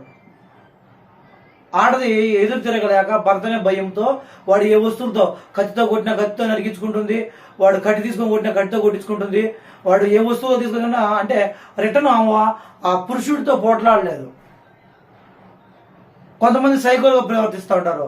బయటకు రాని కూడా ఇంట్లో గడి పెట్టేసి మళ్ళీ బయటకు వెళ్ళేసి మళ్ళీ అక్కడ తిరుక్కొని మళ్ళీ ఇంట్లోకి వచ్చి అలా 2-3 రోజులు ఇళ్లలో పెట్టి ఫుడ్ పెట్టకుండా, చిత్రహింసలు కొట్టి రక్తం కాపుతున్న హాస్పిటల్ తీసుకోకుండా, ఇలాంటి విపరీతమైన వైలెన్స్ కేసెస్ ఎక్కువ ఉంటాయి. చాలా ఇంపార్టెంట్ ఆడవాళ్ళ విషయంలో. ఈ కేసులు కానీ ముందు ఇట్లాంటి కేసులు ఎక్కువ తీసుకుంటారు లోక్ అదాలత్ పెండింగ్ లో కానీ ఉంటే, గుర్తుపెట్టుకో. ఇది civil cases and land disputes. ఎక్కడైనా సరే విలేజ్ ఏరియాలో ఎక్కువ పెద్ద గొడవలు జరుగుతూ ఉంటాయి. భూ వివాదాలు, సెంటుకి, ఎకరానికి, ఎకరాలు, ఇలా ప్రతి విషయంలో విలేజ్ లో ఉన్నటువంటి ఫ్యామిలీస్ లో గొడవలు ఎక్కువ జరుగుతూ ఉంటాయి. ఇవి నరుక్కునే గడిపోతాయి, చంపుకుంటారు, కొట్టుకుంటారు, కుటుంబాలు విడిపోయి ఉంటాయి. ఇలాంటి కేసెస్ ఎక్కువ ల్యాండ్ డిస్ప్యూట్స్ జరుగుతుంటాయి, భూ వివాదాలు. వీటిని కూడా ఇట్లాంటి కేసులు కూడా లోక్ అదాలత్ త్వరగా వాదిస్తుంది. లాస్ట్ పాయింట్ ఏంటంటే ఇక్కడ చూశాను నాన్న, క్రిమినల్ కేసెస్. ఎటువంటి పరిస్థితుల్లో ఒక వ్యక్తిని చంపున్నా దాన్ని క్రిమినల్ కేసు కింద తీసుకుంటారు. ఒక వ్యక్తిని కట్టుతో కానీ ఏదైనా వస్తువుతో కొట్టున్నా అది కూడా క్రిమినల్ కేసే. ఇంకొకటి దొంగతనం చేసినా అది క్రిమినల్ కేసే. ఇలాంటి కేసెస్ అన్నింటినీ కూడా క్రిమినల్ కేసు కింద తీసుకొని లోక్ అదాలత్ ఇట్లాంటి కేసులు అంటే ఇక్కడ మనం నోట్ చేసినటువంటి పాయింట్స్ లో ఏ పాయింట్ అయినా సరే పెండింగ్ లో కానీ కేసు ఉంటే ఆ కేసు సంబంధించిన వాటిని లోక్ అదాలత్ వాదిస్తుంది. ఇప్పుడు చూడండి, నేనేమన్నానంటే ఫర్ ఎగ్జాంపుల్ మా టెక్స్ట్ బుక్లు ఇచ్చాడు, ఏదైనా ఒక కేసుని ఇది కానీ పెండింగ్ లో ఉండి ఆ కేసు వాదించడానికి అవకాశం ఉన్నప్పుడు ఆ 2 పార్టీస్ వాళ్ళు, ఇటు సైడ్ కేసు వేసిన వాళ్ళు, కేసు ఎవరి మీద అయితే పడిందో వాళ్ళు, ఇలా ఇద్దరు కూడా ఒక అండర్స్టాండింగ్ వచ్చి, లేదా వాళ్ళు ఎవరైనా ఒకరు కానీ పెండింగ్ లో ఉన్న కేసుని లోక్ అదాలత్కి దరఖాస్తు చేసుకోవాలి, ఫస్ట్ అప్లై చేసుకోవాలి. అప్పుడు వాళ్ళు వాదోపవాదాలు చూస్తారు, దీన్ని వాదించవచ్చా, ఇది మనం అక్కడ లోక్ అదాలత్లో వాదించవచ్చా అని చూస్తే అది కానీ లోక్ అదాలత్లో వాదించవచ్చులే పర్లేదు అనుకుంటేనే ఆ కేసుని తీసుకొచ్చి లోక్ అదాలత్లో వాదిస్తారు. ఏదంటే ఇది తీసుకురారు. ఇక్కడ మనం వీటిలో ఎటువంటి కేసునైనా తీసుకొచ్చి లోక్ అదాలత్లో వాదిస్తారు, గుర్తుపెట్టుకోండి. ఇంకొకటి, ఎవరైనా సరే ఈ 2 పార్టీస్ ఉన్నటువంటి వాళ్ళు లోక్ అదాలత్లో ముందుగా కేసును వాదించుకోవాలంటే స్టేట్ లెవెల్లో ఉన్నటువంటి స్టేట్ లీగల్ సర్వీస్ అథారిటీని కానీ డిస్ట్రిక్ట్ లెవెల్లో ఉన్నటువంటి లీగల్ సర్వీస్ అథారిటీస్ కానీ ఫస్ట్ కన్సల్ట్ అవ్వాలా. సార్ మేము లోక్ అదాలత్లో కేసును వాదించుకోవాలంటున్నాం సార్, ఎలా దీని ప్రాసెస్ ఎట్లా, దీని ప్రొఫార్మ్ ఎట్లా అనేది వాళ్ళు నీకు డైరెక్ట్ గా క్లారిటీ ఇస్తారు. ఆ వాటి ద్వారా నువ్వు వీటిని వాదించుకోవచ్చు. గుర్తుపెట్టుకోండి, మ్యాట్రిమోనియల్ డిస్ప్యూట్ అనేటువంటి కేసులను లోక్ అదాలత్ ఫ్రీగా వాదిస్తుంది త్వరగా. మెయింటెనెన్స్ కేసెస్ ని భరణానికి సంబంధించిన కేసులు ఎక్కువగా త్వరగా వాదిస్తుంది. Harassment cases, husband and in laws case అంటే భర్త అత్తవారింటి కేసు, వేధింపులు లాంటి కేసులు వాదిస్తుంది. డొమెస్టిక్ వైలెన్స్, గృహహింస కేసులను వాదిస్తుంది.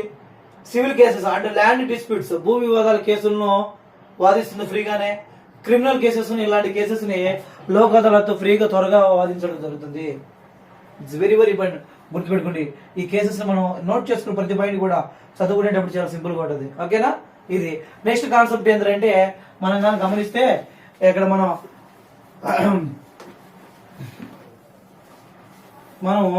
ఇక్కడ నెక్స్ట్ కాన్సెప్ట్ కానీ ఆలోచిస్తే who are benefit under LSA, who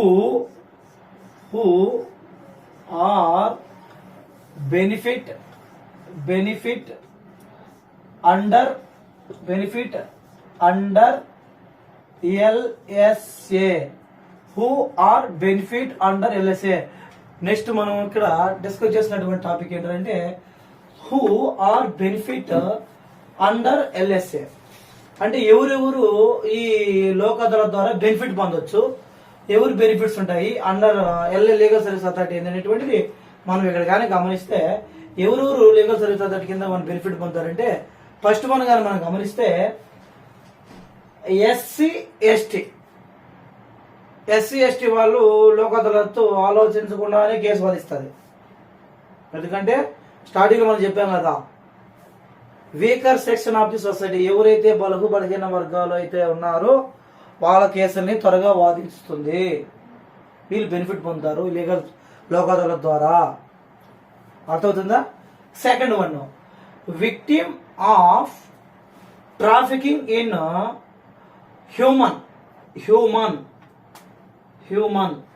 human beings or beggars.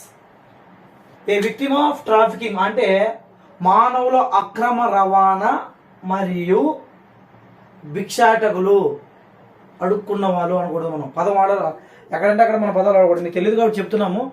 భిక్షాటన చేసేటువంటి వాళ్ళు అంటే రోడ్ల మీద అడుక్కునేటువంటి వాళ్ళ కేసులు కానీ, మానవ అక్రమ రవాణా, మన దేశం నుంచి ఇంకో దేశానికి అక్రమ రవాణా చేస్తూ ఉంటారు, ఇక్కడి నుంచి తీసుకెళ్లేసి ఇంకో దేశానికి తీసుకెళ్ళిపోతుంటారు, ఆడవాళ్ళని ఎక్కువ చేస్తుంటారు. ఎవరైతే మెచ్యూరేటెడ్ అమ్మాయిలు ఉంటారో వాళ్ళను దేశాలకు ఎక్స్పోర్ట్ చేస్తూ ఉంటారు. దేనికోసం? ప్రాస్టిట్యూషన్స్ కోసం, వ్యభిచారాల కోసం ఆడపిల్లలను అక్రమ రవాణా చేస్తుంటారు. ఇటువంటి కేసెస్ని లోక్ అదాలత్ తక్షణం ఇమ్మీడియట్ గా తీసుకుంటుంది. పక్క కేసులైనా పక్కన పెట్టేసి ఇటువంటి కేసులు ఏవైతే ఉన్నాయో అటువంటి కేసులు త్వరగా వాదిస్తారు, లేట్ చేయదు. ఇమ్మీడియట్ గా ఇటువంటి కేసులు పెండింగ్ లో పెట్టకుండా కేసులు వాదిస్తుంది. ఇది ఏ victim of trafficking in human beings of the beggars అంటే భిక్షాటన చేసేటువంటి వాళ్ళ కేసులు కానీ, ట్రాఫికింగ్ కేసెస్ ఏవైతే ఉంటాయో, అక్రమ రవాణా జరుగుతుంటాయో, అటువంటి ఉమెన్స్ సంబంధించినటువంటి కేసెస్ ఉంటాయో వాటిలో వాదిస్తుంది. నెక్స్ట్ ఉమెన్ అండ్ చిల్డ్రన్, స్త్రీలకు సంబంధించినటువంటి కేసులు కానీ, పిల్లలకు సంబంధించినటువంటి కేసులు కూడా ఈ లోక్ అదాలత్ అనేటివి త్వరగా వాదించడం జరుగుతుంది. ఇమీడియట్గా ఫాస్ట్గా వాదిస్తారు. Next a mentally ill or otherwise disabled person, మానసికంగా కానీ, మానవుడి రూపంలో ఉన్నటువంటి ఏదైనా కాలు చేతులు ఏమైనా వికలాంగుల రూపంలో ఉన్నటువంటి వాళ్ళు కానీ, ఇలాంటి వాళ్ళ కేసుల్ని లోక్ అదాలత్ ఏం చేస్తుందంటే త్వరగా ఈ కేసులను వాదించడం జరుగుతుంది. గుర్తుపెట్టుకోండి, మెంటల్ ఎవరైతే మెంటల్గా డిస్టర్బ్ అయింటారో, మెంటల్గా ఉంటారో వాళ్ళ కేసులు కానీ, డిసబుల్డ్ పర్సన్స్ కానీ, అంటే ఫర్ ఎగ్జాంపుల్ కాలు గుడ్డి వాళ్ళు కానీ, కాలు లేని వాళ్ళు కానీ, చేతులు లేని వాళ్ళు కానీ, ఇలాంటి వాళ్ళ కేసుల్ని ఇవి త్వరగా వాదిస్తుంది లోక్ అదాలత్. వీళ్ళు కూడా బెనిఫిట్ పొందుతారు ఈ కేసు, ఈ లోక్ అదాలత్ ద్వారా. నెక్స్ట్ ఇక్కడ చూడండి, చాలా ఇచ్చిన పాయింట్స్ రాసాను నేను. ఫస్ట్ వన్ ఏమి ఇచ్చానంటే ethnic violence, mass disaster, industrial disaster, floods, drought, earthquake, annual income of more than 1 lakh, prostitution 1956 section 2 clause 2 ప్రకారం ఇలా ఉన్నాయి. వాటి ఒక్కో దాని గురించి ఎక్స్ప్లెయిన్ చేసుకుంటూ వస్తా. ఫస్ట్ నేను ఏం చేస్తున్నానంటే ఎథనిక్ వైలెన్స్. ఎథనిక్ వైలెన్స్ అంటే ఏంటంటే ఇక్కడ మీరు బాగా గమనించండి. జాతీయంగా మన ఫర్ ఎగ్జాంపుల్ దాన్ని ఎలా చెప్తామంటే జాతిని హీనంగా మాట్లాడేటువంటి విషయాలు, జాతీయ అహంకార పూరితమైన జాతీయ అహంకార పూరితమైనటువంటి విషయాలు, అలాంటి వైలెన్స్ కొన్ని జరుగుతూ ఉంటాయి. వైలెన్స్ అంటే హింసలు జరుగుతూ ఉంటాయి. ఇప్పుడు ఫర్ ఎగ్జాంపుల్ రెండవ ప్రపంచ యుద్ధం, సెకండ్ వరల్డ్ వార్ జరగడానికి ఫస్ట్ పాయింట్ అది ఎథనిక్ వైలెన్స్ అనేటువంటిది. ఒక దేశం ఓ దేశం మీద దేశాల్లో జాతులు ఉద్దేశించి మాట్లాడుకోవడం, అయితే ఒకే దేశంలో ఉన్నటువంటి వాడు మతాలు రిలీజన్ వాళ్ళు మాట్లాడేటువంటి విషయాల మీద అలాంటి కేసులు వైలెన్సెస్ ఉంటే ఆ కేసును వాదిస్తుంది. నెక్స్ట్ మాస్ డిజాస్టర్, పెను విపత్తు. మాస్ డిజాస్టర్ అంటే ఏంటంటే పెను విపత్తు. ఫర్ ఎగ్జాంపుల్ ఇమీడియట్గా జరిగేటువంటి విపత్తులు, సునామీలు జరిగేటువంటి విషయ కేసెస్లో కానీ, లేకపోతే ఎక్కడైనా గ్యాస్లు బ్లాస్ట్ అవుతూ ఉంటాయి ఆ విషయాలు కానీ, ఫైరింగ్ జరిగేటువంటి ప్లేసులు కానీ, ఇలాంటి కేసుల్లో ఏదైనా సరే పెను విపత్తులు ఏవైతే జరుగుతుంటాయో ఆ కేసులు కూడా త్వరగా వాదిస్తుందంట. నెక్స్ట్ ఇండస్ట్రియల్ డిజాస్టర్, పరిశ్రమల్లో కంపెనీల్లో ఎక్కడన్నా విపత్తులు జరుగుతుంటాయి, కంపెనీ కాలిపోతుంది, కంపెనీలో బ్లాస్ట్ అవుతూ ఉంటాయి. ఓకేనా, for example Bhopal gas disaster 1984 తెలుసు కదా మీకు 1984లో భోపాల్ గ్యాస్ డిజాస్టర్ జరుగుతుంది. అలాంటి కేసెస్, అలా ఇండస్ట్రియల్ డిజాస్టర్స్ ఏదైనా జరిగితే అటువంటి కేసులు కూడా వాదిస్తుందండి. ఇక్కడ ఫ్లడ్స్ అని రాస్తుండండి.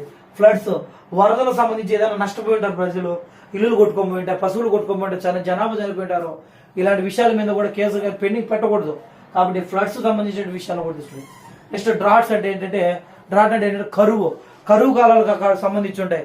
ఫుడ్ లేక, తినేదానికి తిండి లేక, ఫర్ ఎగ్జాంపుల్ మనకు ఎప్పుడైతే ఫైనాన్షియల్ మనం డౌన్ అయిపోయి ఉంటామో, ఒక దేశంలో కానీ ఒక స్టేట్లో కానీ తినేదానికి ఫుడ్ లేకుండా ఉంటుందో అలాంటి కేసులు ఎక్కువగా తర్వాత సార్.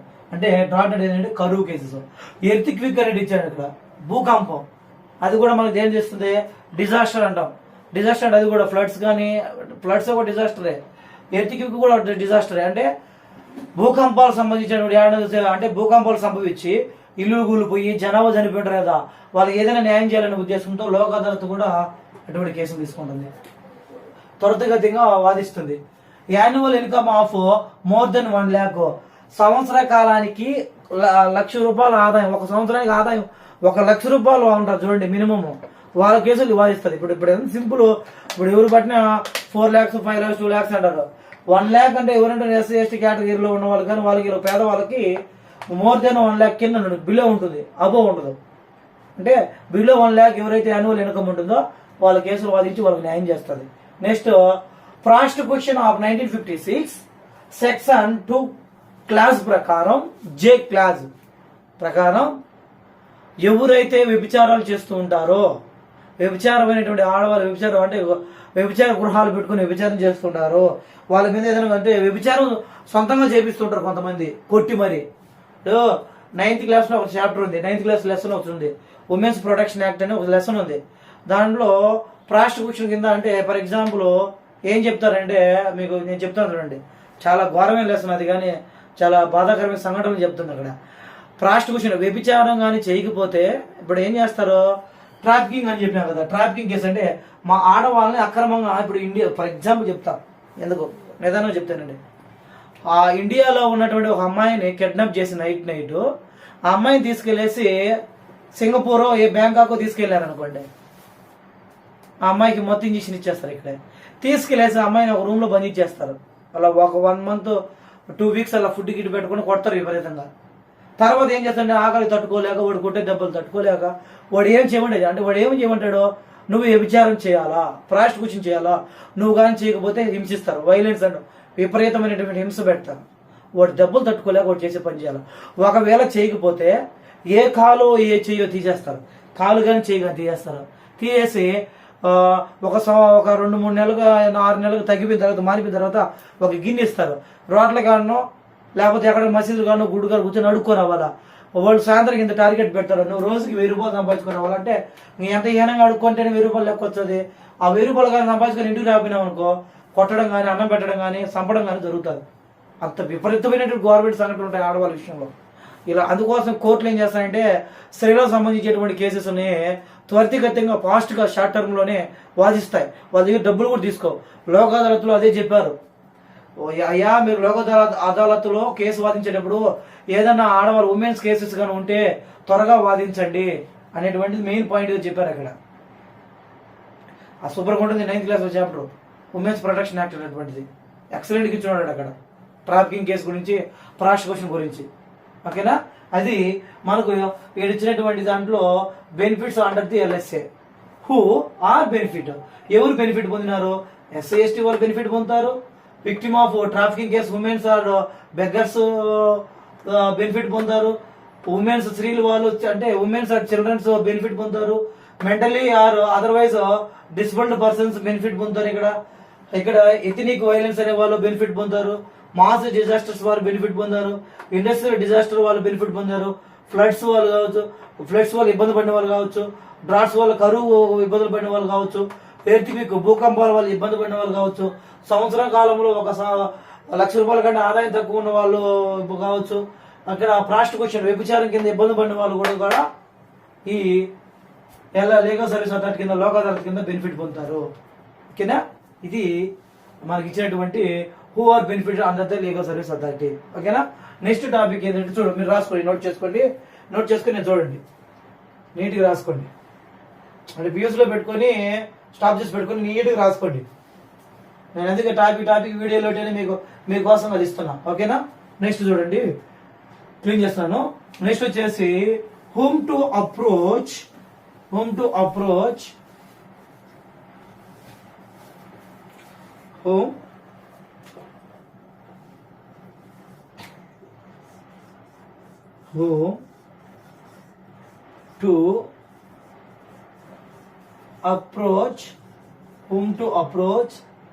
and how. ఇది మనకు ఈ లెసన్ లో లాస్ట్ టాపిక్. ఈ లాస్ట్ టాపిక్ చెప్తే ఇక్కడ మనకు ఆ లెసన్ ఈ టాపిక్ 2 కూడా యాడ్ అయిపోయాడు. ఓకేనా. ఇక్కడ చూడండి, మనం ఏంటంటే అదే whom to approach and home అన్నాడు. అంటే ఎవరిని మనం కేసు వాదించుకోవాలంటే ఫస్ట్ మనం ఎవరిని కన్సల్ట్ అవ్వాలా.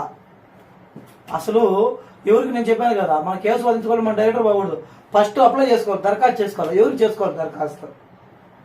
మన కేసు వాదించాలి, మన పెండింగ్ లో మన కేసు వాదించుకోవాలంటే ఎవరిని కన్సల్ట్ అవ్వాలంటే ఇక్కడ చూడండి, ఇక్కడ మనకు ఆర్డర్ ఇచ్చాడు. ఏంటి? High court level, state level, district level. నేను నెక్స్ట్ కింద రాస్తాను నీకు డిస్ట్రిక్ట్ లెవెల్ అనేటువంటిది. ఓకేనా. మనకు డిస్ట్రిక్ట్ లెవెల్ వరకు నేను రాసి చూపిస్తాను. చూడు, ఇక్కడ high court level, state level, district level నేను రాయలే. ఇక్కడ మీరు ఆర్డర్గా రాసుకోండి, నేను ఆర్డర్ చెప్తూ వస్తా. ఇప్పుడు ఫస్ట్ మనం హైకోర్టు లెవెల్లో ఎవరిని అప్లై చేయాలంటే, మనం ఫస్ట్ హైకోర్టుకి కానీ వెళ్ళాం అనుకో, మన స్టేట్ హెడ్ ఏంటి హైకోర్టు కదా, హైకోర్టుకి కానీ వెళ్తే అక్కడ సెక్రటరీ ఉంటాడు, అతని దగ్గర అప్లై చేయొచ్చు మన కేసు పెండింగ్ ఉందా లేదని, ఎక్కడ ఉంది ఆ కేసు వాదోపవాదాలు చూడొచ్చు. 2, హైకోర్టు లీగల్ సర్వీస్ కమిటీ ఒకటి ఉండదు, ఆ కమిటీ దగ్గరైనా మనం అప్లై చేసుకోవచ్చు, దరఖాస్తు చేసుకోవచ్చు. లేకపోతే హైకోర్టు బిల్డింగ్స్ ఉంటాయి. హైకోర్టు బిల్డింగ్ నువ్వు ఎక్కడికి వెళ్ళినా సార్ నాది పలానా కేసు హైకోర్టులో పెండింగ్ ఉంది సార్, నా కేసును వాదించండి అని చెప్పుకోవచ్చు. ఇదేంటంటే హైదరాబాద్ అంటే మన టెక్స్ట్ బుక్ లో హైదరాబాద్ అని ఇచ్చున్నాడు, ఎందుకంటే ఓల్డ్ టెక్స్ట్ బుక్స్ ప్రకారం కదా, అమరావతి అని లేదు. హైదరాబాద్ బిల్డింగ్స్ ప్రకారం 500066 పిన్ కోడ్ అనమాట. దీనికి ఈ బిల్డింగ్ కాంప్లెక్స్ లో నువ్వు దీని ద్వారా దరఖాస్తు చేసుకోవచ్చు. అర్థమవుతుందా?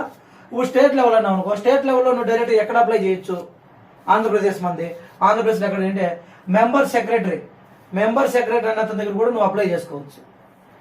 SLSA state legal service authority కింద కూడా నువ్వు అప్లై చేసుకోవచ్చు నీ కేసుని పెండింగ్ ఉంటే.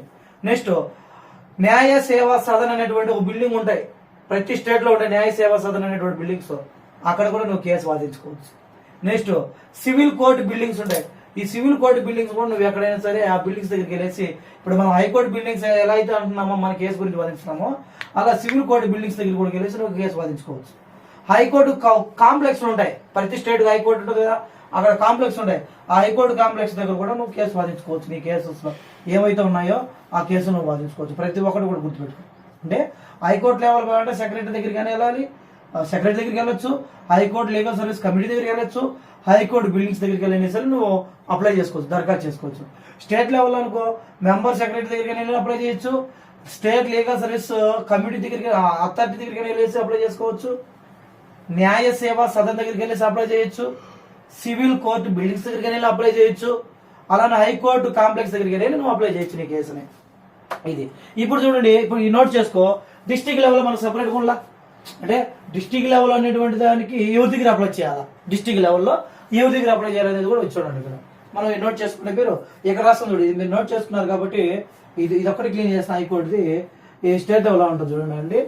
ఇప్పుడు డిస్ట్రిక్ట్ లెవెల్ అన్నాం కదా, డిస్ట్రిక్ట్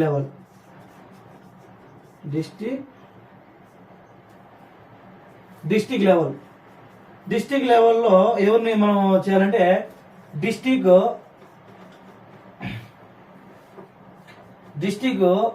లెవెల్లో ఉన్నటువంటి సెక్రటరీ,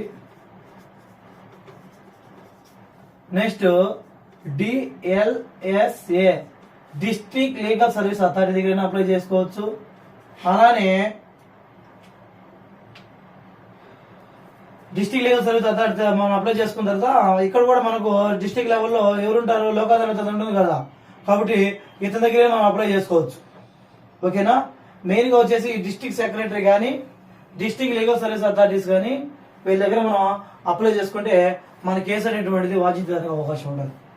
గుర్తుపెట్టుకోండి, హైకోర్టులో సపరేట్ సెక్రటరీ ఉన్నాడు, స్టేట్ లెవెల్కి మెంబర్ సెక్రటరీ ఉన్నాడు, అలానే డిస్ట్రిక్ట్ లెవెల్ డిస్ట్రిక్ట్ సెక్రటరీ ఉన్నాడు, అతనితో పాటు డిస్ట్రిక్ట్ లీగల్ సర్వీస్ అథారిటీ దగ్గర కూడా మనం అప్లై చేసుకోవచ్చు.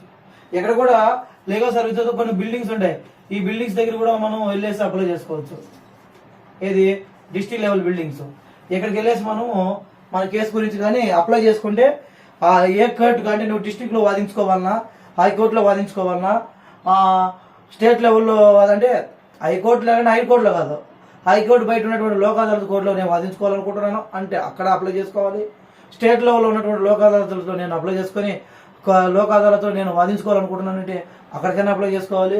డిస్ట్రిక్ట్ లెవెల్లో ఉన్నటువంటి లోక్ అదాలత్లో అయినా సరే నువ్వు అప్లై చేసుకొని నీ కేసు వాదించుకోవచ్చు. ఇది మనకి ఇచ్చినటువంటి లీగల్ సర్వీస్ అథారిటీలో whom to approach and whom అనేటువంటి టాపిక్. అర్థమైందా? ఇక్కడ నోట్ చేసుకోండి. చూడన్నా, అంటే మనకి చెప్పినటువంటి అన్ని కాన్సెప్ట్లు కూడా ప్రజలను మోటివేట్ చేయాలనే ఉద్దేశంతోనే గవర్నమెంట్ ఈ లెసన్ పెట్టడం జరిగింది, స్టూడెంట్స్ ను మోటివేట్ చేయడం. రైట్ ఇన్ఫర్మేషన్ యాక్ట్ మనం ఏం చెప్పుకున్నాం, ప్రజలకు తెలియనటువంటి విషయాలు తెలుసుకోండి, సమాజంలో మీకు ఒక రైట్ ఉంది, రైట్ ఇన్ఫర్మేషన్ యాక్ట్ అనేది ఇలా కానీ నువ్వు కానీ తెలుసుకోగలిగితే మోసాలు తగ్గించుకోవచ్చు అనేది ఒకటి. ఎవరైతే అంటే ఇంకొకటి కూడా తెలియదు చాలా మంది ప్రజలకి, గ్రామీణ ప్రాంతాల్లో ఉన్నటువంటి పేదవాళ్ళకి, అయ్యా లక్షల కోట్ల రూపాయలు మీరు కేసుల్లో పెట్టి డబ్బులు ఖర్చు పెట్టుకొని పోగొట్టుకునే దానికంటే మీకంటూ ఉచితంగా కొన్ని న్యాయ సేవలు అందించడం కోసం లోక్ అదాలత్ అనేటువంటిది ఒకటి ఉంది, దాన్ని తెలుసుకొని దాని ద్వారా కేసులు వాదించుకోండి. మీ కోర్టులో ఎన్ని సంవత్సరాల నుంచి ఇప్పుడు వచ్చే పెద్ద సమస్య అంటే సంవత్సరాల కొద్ది నుంచి హైకోర్టులో సుప్రీంకోర్టులో కేసు పెండింగ్లు ఉంటాయి, అవి పెద్ద సమస్యగా మారిపోయినాయి. అవన్నీ లేకుండా అక్కడి నుంచి నువ్వు అప్లై చేసుకొని తీసుకొచ్చేసి లోక్ అదాలత్లో వాదించుకో అని చెప్పడం జరుగుతుంది అనమాట. గుర్తుపెట్టుకోండి, ఈ రైట్ టు ఇన్ఫర్మేషన్ యాక్ట్ 2005 కానీ లీగల్ సర్వీస్ అథారిటీ 2002 కానీ లోక్ అదాలత్ అనేటువంటి టాపిక్స్ అన్ని కూడా ఇట్స్ వెరీ వెరీ ఇంపార్టెంట్. ఈ లెసన్ లో పబ్లిక్ ఎగ్జామినేషన్ లో ఖచ్చితంగా ఒక క్వశ్చన్ ఉంటుంది వీటిపైన. ఈ రైట్ టు ఇన్ఫర్మేషన్ యాక్ట్ లో కానీ లీగల్ సర్వీస్ అంటే లోకల్ అదాలత్ గురించి కానీ ఒక క్వశ్చన్ ఉంటుంది. ఓకేనా? అని ఈ రెండు టాపిక్స్ కూడా సిటిజన్స్ అండ్ ద గవర్నమెంట్స్ అనేటువంటి లెసన్ కు సంబంధించినటువంటివి. ఓకే, ఇతరుతో మనకు ఈ 10th క్లాస్ లో ఉన్నటువంటి 22 chapter citizens and the governments అంటే ప్రభుత్వాలు, పౌరులు, ప్రభుత్వాలు అనేటువంటి లెసన్ కంప్లీట్ అయింది. ఇది మీరు ప్రిపేర్. ఓకేనా? మీకు కానీ ఈ వీడియో నచ్చుంటే, మీకు అర్థమైంటేనే నా ఛానల్ సబ్స్క్రైబ్ చేయండి, లైక్ కొట్టండి, ప్లీజ్ షేర్ చేయండి. Thank you.